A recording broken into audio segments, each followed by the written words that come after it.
நாம் இடைவேளைக்கு முன்பாக கண்கள் மற்றும் மூளை பகுதியில் ஏற்படுகின்ற நோய்கள், அவற்றை தடுப்பதற்கான எளிமையான வழிமுறைகள், அவற்றை முழுமையாக தீர்த்து கொள்வதற்காக நாம் எடுத்துக்கொண்ட பாதாம் பருப்பை பற்றிய பல்வேறு வகையான மருத்துவ பயன்களை தெரிந்து கொண்டோம்.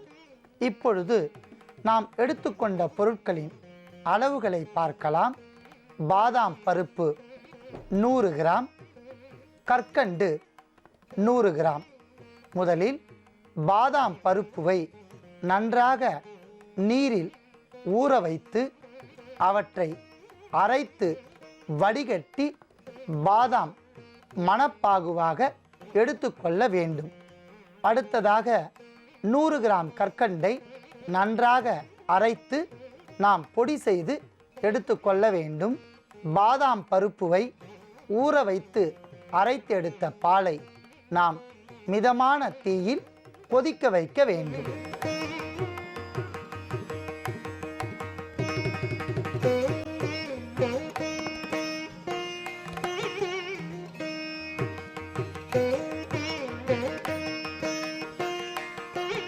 நன்றாக கொதித்து கொண்டிருக்கின்ற பாதாம் பாலில் நாம் அரைத்து எடுத்து வைத்துள்ள கற்கண்டு தூளை சிறுக சிறுக சேர்த்து மணப்பாகுவாக மாற்ற வேண்டும்.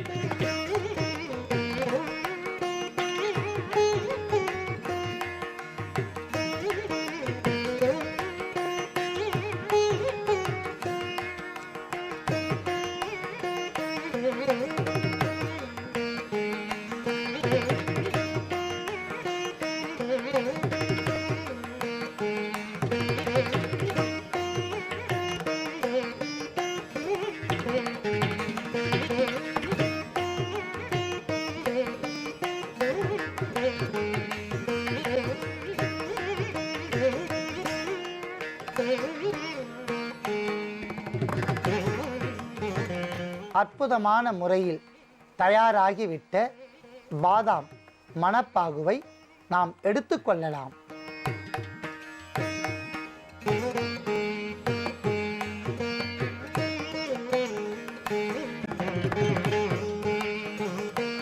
நாம் பாதாம் மணப்பாகுவை தனியாக தயாரித்து வைத்துள்ளோம்.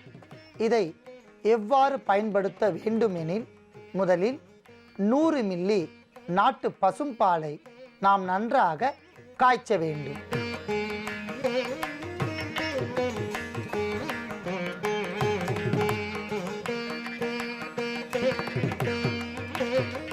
நன்றாக கொதித்துவிட்ட நாட்டு பசும்பாலை நாம் எடுத்துக்கொள்ளலாம்.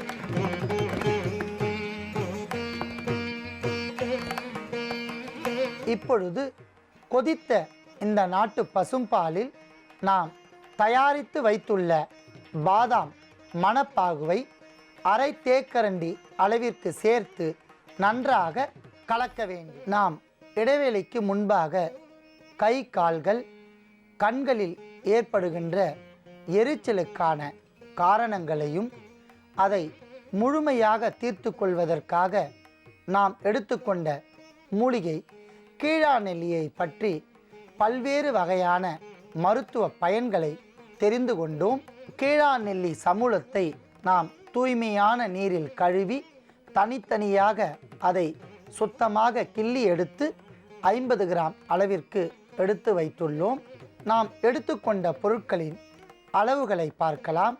கீழாநெல்லி இலை 50 கிராம், நல்லெண்ணெய் 100 மில்லி, சீரகம் 25 கிராம், கடுக்காய் தோல் 25 கிராம். நாம் கீழாநெல்லியை நேரடியாக பயன்படுத்தாமல் அதை தீநீராக்கி அந்த நீரை மட்டும் பயன்படுத்த வேண்டும். அதற்காக 50 மில்லி நீரை நன்றாக கொதிக்க வைக்கவும்.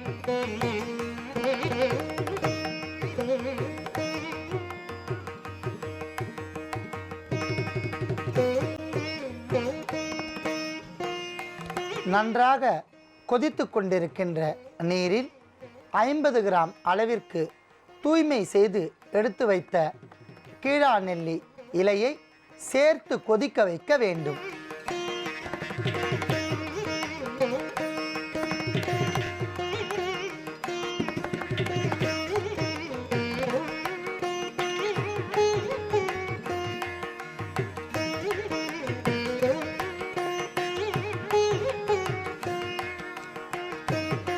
அற்புதமான முறையில் கீழாநெல்லியில் இருக்கக்கூடிய அதி அற்புதமான மருத்துவ குணங்கள் அனைத்தும் இப்பொழுது தீநீரில் இறங்கிவிட்டிருக்கும்.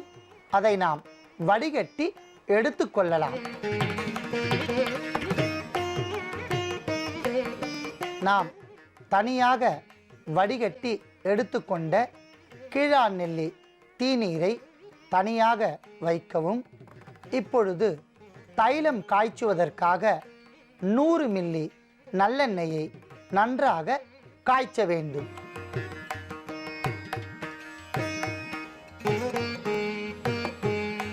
அடுத்ததாக 10 கிராம் ஜீரகம், 10 கிராம் கடுக்காய் தோலை, 25 மில்லி நாட்டு பசும்பால் விட்டு நன்றாக விழுது போல் அரைத்து எடுத்துக்கொள்ள வேண்டும்.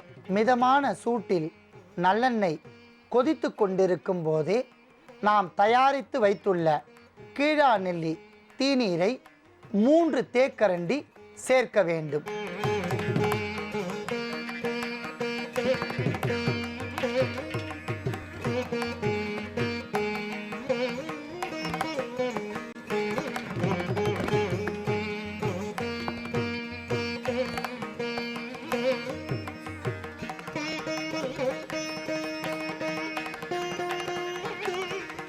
இத்துடன் நாம் அரைத்து வைத்த ஜீரகம் மற்றும் கடுக்காய் தோல் விழுதை மொத்தமாக சேர்த்து நன்றாக காய்ச்ச வேண்டும்.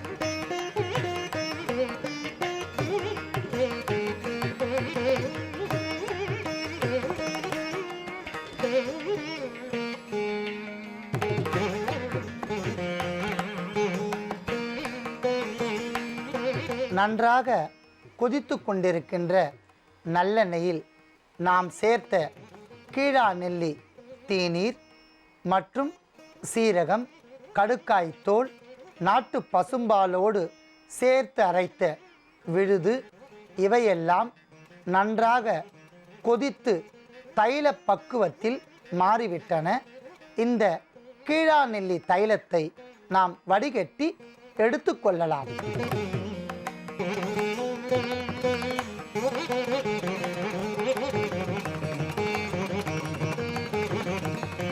அற்புதமான நறுமணமும் அதீத மருத்துவ குணங்களும் நிறைந்த இந்த தைலத்தை வடிகட்டி நன்றாக குளிர ஆற வைத்து எடுத்துக்கொள்ளவும். கை கால்கள் எரிச்சல் உடையவர்களும் கண்கள் மற்றும் தலைப்பகுதியில் பாரம் போன்ற நோய் உடையவர்களும் இந்த தைலத்தை வாரத்திற்கு ஒரு முறை காலை வேளை சூரிய உதயத்திற்கு பின் குளிப்பதற்கு 1 மணி நேரத்திற்கு முன்பாக அரை தேக்கரண்டி அளவிற்கு தைலத்தை எடுத்து நன்றாக தலைக்கு தேய்த்து 1 மணி நேரம் சென்ற பின்பு இளம் வெதுவெதுப்பான வெந்நீரில் தலைமுழுகி வந்தால் படிப்படியாக கால் எரிச்சல், கை எரிச்சல், கண்களில் தோன்றக்கூடிய நோய்கள், தலை பாரம் இவையெல்லாம் முழுமையாக நீங்கி ஒரு புத்துணர்ச்சி கிடைக்கும்.